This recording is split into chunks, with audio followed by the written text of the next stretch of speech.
The incoming Doug Ford administration has ordered a government-wide freeze on hiring and discretionary spending until it can get a true look at the state of provincial finances.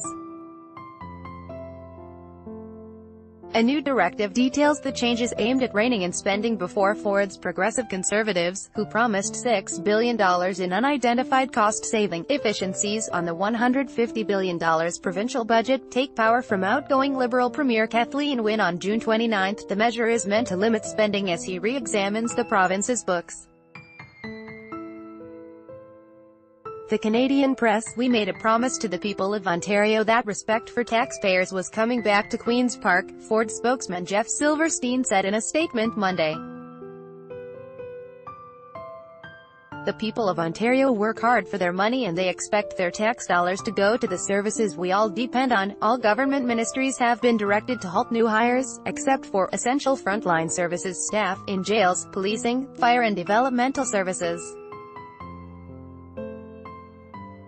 The article continued below. Out-of-province travel is also restricted, along with use of consultants, temporary help services, non-essential events in communications, such as advertising, newspaper and magazine subscriptions and media monitoring.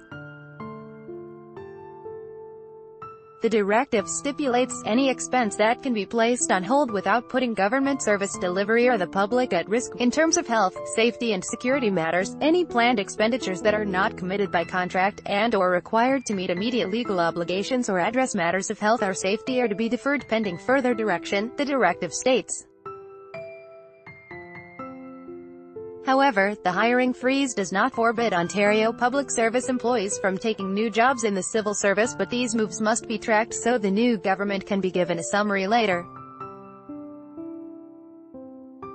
Ford promised during the June 7 election campaign to hire independent auditors to do a line-by-line audit of the province's books to ensure taxpayers are getting value for money.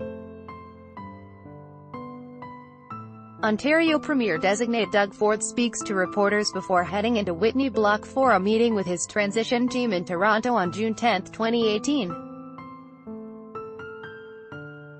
Ford administration has directed all government ministries to halt new hires, except for essential frontline services staff, in jails, policing, fire and developmental services, MRTA. The Canadian Press: "The New Democrats and Liberals have warned that Ford's $6 billion in spending cuts will lead to fewer services in health and education."